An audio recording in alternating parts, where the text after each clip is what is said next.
بسم اللہ الرحمن الرحیم۔ السلام علیکم دوستو، دنیا بھر کی خبروں میں آج آپ سنیں گے، لیکن اس سے پہلے اگر ہو سکے تو لائک اور سبسکرائب کا بٹن ضرور دبا لیں، شکریہ۔ یوکرین سے پکڑے گئے برطانوی جنگجوؤں کے ساتھ کیا ہو رہا ہے؟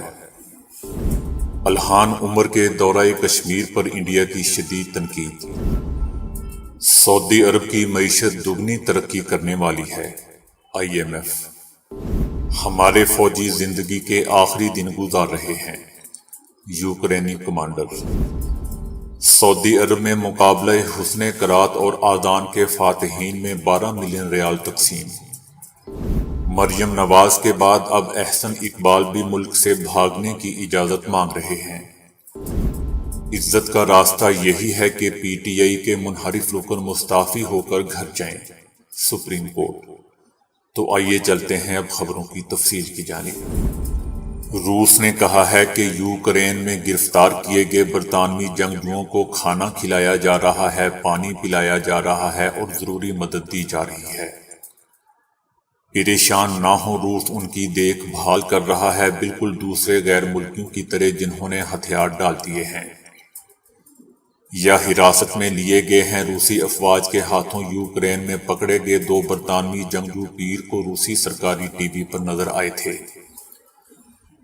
صدر پیوٹن نے ان جنگجوؤں کا تبادلہ کرنے کو کہا ہے، جسے یوکرینی حکام نے حراست میں لے رکھا ہے۔ دوسری جانب یوکرین کا دوسرا سب سے بڑا شہر خارکیو شدید بمباری کی زد میں ہے۔ شمال مشرقی شہر میں تقریباً 10 لاکھ لوگ موجود ہیں، جبکہ تقریباً 30% آبادی نقل مکانی کر چکی ہے، جن میں زیادہ تر خواتین، بچے اور بزرگ شامل ہیں۔ امریکی کانگریس کی رکن الہان عمر نے پاکستان کے زیر انتظام کشمیر کا دورہ کیا اور کہا کہ اس مسئلے پر امریکہ کو مزید توجہ دینی چاہیے۔ الہان عمر کا دورہ کسی امریکی رکن کانگریس کی جانب سے کیا جانے والا غیر معمولی دورہ تھا، جبکہ انڈیا نے ان کے بیان پر غصے کا اظہار کیا ہے۔ انڈیا پاکستان برطانوی راج سے آزادی حاصل کرنے کے بعد ایک دوسرے سے 3 جنگیں لڑ چکے ہیں۔ الہان عمر نے LOC کے دورے کے بعد صحافیوں سے بات کرتے ہوئے کہا کہ میں نہیں مانتی کہ اس کشمیر کے بارے میں اس حد تک بات کی جا رہی ہے، جس کی کانگریس بلکہ انتظامیہ کو بھی ضرورت ہے۔ الہان عمر، جو صومالی نژاد امریکی ہے، کا تعلق صدر جو بائیڈن کی ڈیموکریٹک پارٹی سے ہے۔ اس ماہ کے آغاز میں انہوں نے امریکی حکومت کے وزیر اعظم نریندر مودی کی حکومت پر انسانی حقوق کے حوالے سے بھی تنقید نہ کرنے پر سوال اٹھائے تھے۔ الہان عمر کے دورہ کشمیر پر انڈیا نے شدید تنقید کی ہے۔ انڈین وزارت خارجہ نے کہا کہ ہم صرف اتنا کہیں گے کہ اگر ایسا سیاستدان گھر میں اپنی تنگ نظر سیاست کرنا چاہے تو یہ اس کا کاروبار ہے۔ ہم سمجھتے ہیں کہ اس دورے میں ہماری علاقائی سالمیت اور خود مختاری کی خلاف ورزی قابل مذمت ہے۔ انڈیا کو طویل عرصے سے مقبوضہ آبادی میں انسانی حقوق کی خلاف ورزیوں کے دوستوں الزامات کا سامنا ہے، تاہم بھارت ان سب الزامات سے انکاری ہے۔ انڈیا کے زیر انتظام یعنی مقبوضہ آبادی میں اقوام متحدہ سمیت غیر ملکی مبصرین آسانی سے نہیں جا سکتے۔ بین الاقوامی مالیاتی فنڈ IMF نے اپنی ایک رپورٹ میں دعویٰ کیا ہے کہ تیل کی قیمتوں میں اضافے سے سعودی عرب کی معیشت دگنی ترقی کرنے والی ہے۔ IMF نے گزشتہ روز اپنی تازہ ترین رپورٹ میں کہا کہ عالمی سطح پر دنیا بھر کی معیشت کے لیے گزشتہ 2 سال اچھے نہیں تھے، لیکن سعودی عرب اس بحران کے باوجود بھی مضبوط کھڑا رہا۔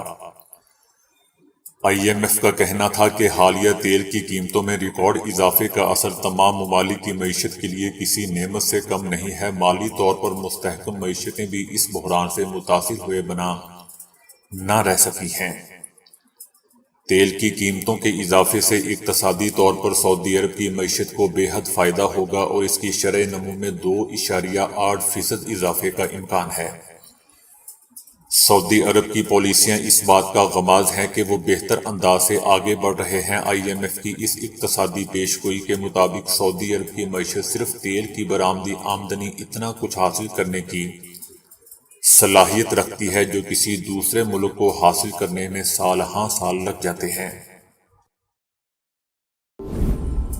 روس کے صدر پیوٹن نے یوکرین کے ساحلی شہر ماریو پول فتح کرنے کا اعلان کیا ہے، جبکہ سینکڑوں یوکرینی سپاہی اس وقت بھی ماریو پول کے اسٹیل پلانٹ کے باہر اپنی پوزیشنیں سنبھالے ہوئے ہیں۔ روسی صدر پیوٹن نے جمعرات کو ٹیلی ویژن پر دکھائی گئی ایک میٹنگ میں روسی وزیر دفاع اور فوجیوں کو مبارکباد دیتے ہوئے کہا کہ ماریو پول آزاد کرانے کی کوشش کامیاب ہو چکی ہے۔ ادھر امریکہ نے روس کے ماریو پول کو فتح کرنے کے دعوے کو مسترد کرتے ہوئے کہا ہے کہ ہمیں یقین ہے کہ یوکرینی فورسز ابھی تک میدان میں ڈٹی ہوئی ہے۔ صدر پیوٹن نے اپنے سپاہیوں کو اسٹیل پلانٹ کے محاصرے کا حکم دیا ہے، جبکہ یوکرینی سپاہیوں کو فوری طور پر ہتھیار ڈالنے کو کہا گیا ہے۔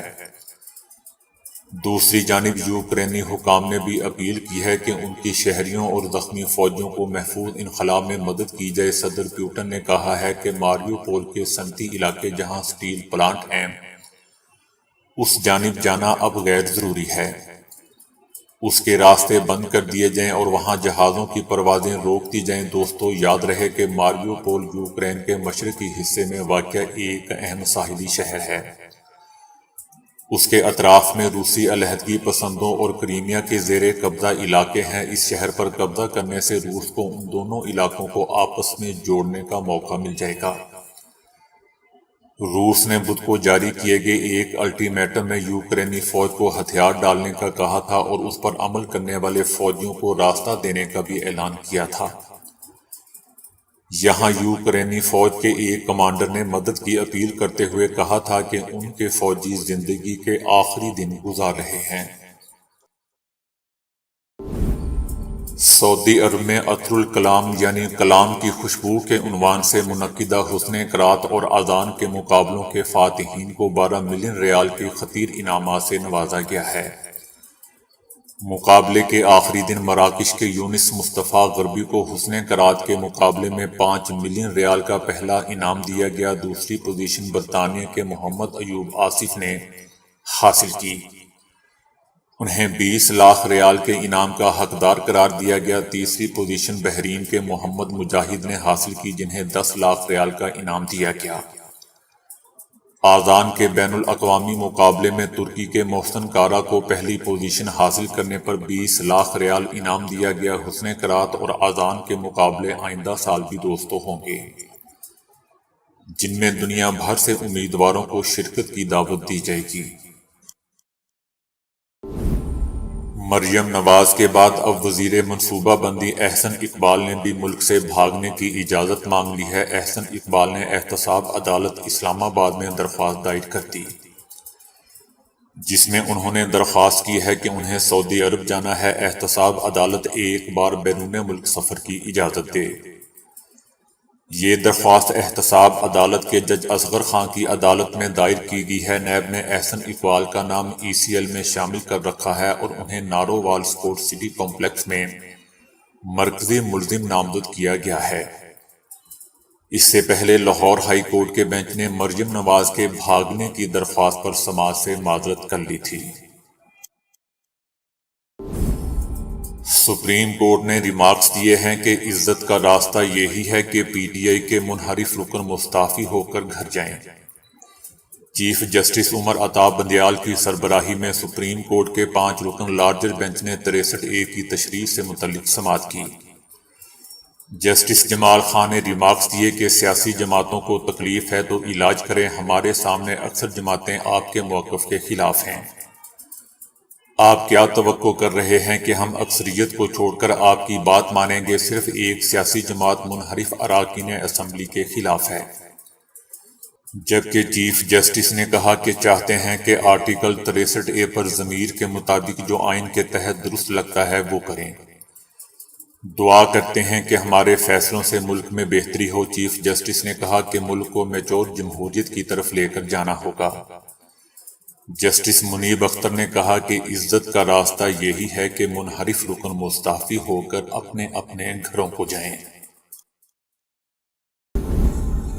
برطانیہ کی ایک غیر سرکاری تنظیم اوکس فیم کے مطابق گزشتہ برس دنیا بھر میں بھوک میں اضافہ ہوا اور اس سے قحط جیسے حالات میں رہنے والے افراد کی تعداد میں 2019 کے مقابلے میں 6 گنا بڑھ گیا۔ کورونا کی وبا کے باعث دنیا بھر میں ہونے والے تنازعات اور موسمیاتی تبدیلیوں کے اثرات بڑھ گئے ہیں۔ ایک بیان میں تنظیم کا کہنا تھا کہ کورونا کی وبا کے آغاز سے دنیا بھر میں موجود کمزور کمیونٹیز واضح پیغام بھیج رہی ہیں، اور وہ یہ ہے کہ کورونا سے پہلے بھوک ہمیں مار دے گی۔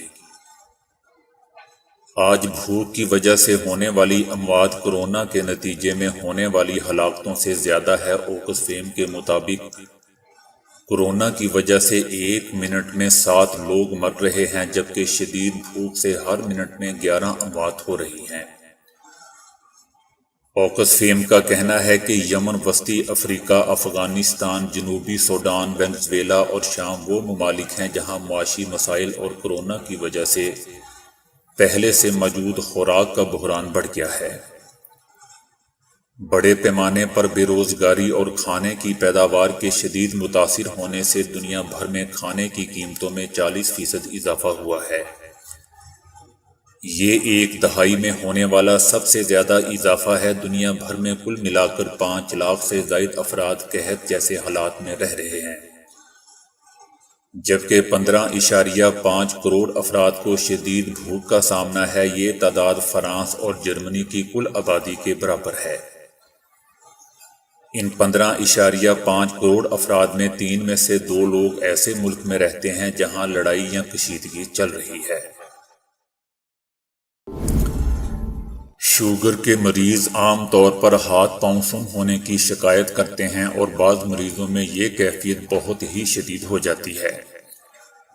اب ایک آلے کی بدولت وقت سے پہلے ہی اس عارضے کی خبر لی جا سکتی ہے، لیکن یہ طے ہے کہ تندرست افراد کے مقابلے میں شوگر اور دیگر بیماریوں کے مریض کی گرفت کمزور ہو جاتی ہے۔ اسی بنا پر گرفت یا پکڑنے کی قوت کی کمی کو امراض اور بالخصوص شوگر سے ہاتھ پاؤں سن ہونے کی وجہ قرار دیتے ہوئے ایک اہم بائیو مارکر کہا جا سکتا ہے۔ برازیل کے پروفیسر پاولو باربوسا نے یہ تحقیق کی ہے۔ وہ کہتے ہیں کہ شوگر نیوروپیتھی میں خاص اعصاب متاثر ہوتے ہیں، اور مریض کو درد، سوئیاں چبھنے، جلن اور بالکل سن ہو جانے کا احساس ہوتا ہے۔ اس کا حملہ ہاتھوں اور پیروں کے تلووں پر زیادہ ہوتا ہے۔ ماہرین نے مختلف افراد کو 3 گروہوں میں تقسیم کیا۔ ان میں شوگر کے مریض، شوگر سے نیوروپیتھی کے مریض اور عام تندرست افراد شامل تھے۔ تمام افراد سے کہا گیا کہ وہ آلے کو ہاتھوں کی گرفت میں لے۔ اس میں گرفت کا رقبہ اور قوت دونوں کو ناپا گیا۔ معلوم ہوا کہ دماغی امراض میں مبتلا افراد چیزوں کو تھامنے میں زیادہ قوت لگاتے ہیں۔ اسی طرح نیوروپیتھی کے شکار افراد بھی اشیاء گرفت کرنے میں زائد قوت لگاتے ہیں، اور اکثر انہیں اس کا شعور یا احساس نہیں ہوتا۔ مطالعے سے معلوم ہوا کہ تندرست افراد کسی شے کو گرفت کرتے ہیں تو اسے تھامنے کی کم ترین قوت کی 100% یا 120% مقدار استعمال کرتے ہیں۔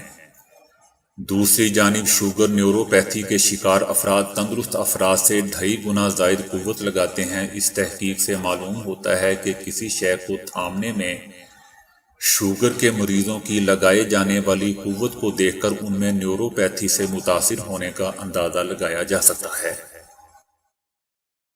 تو دوستو، ابھی کے لیے اتنا ہی۔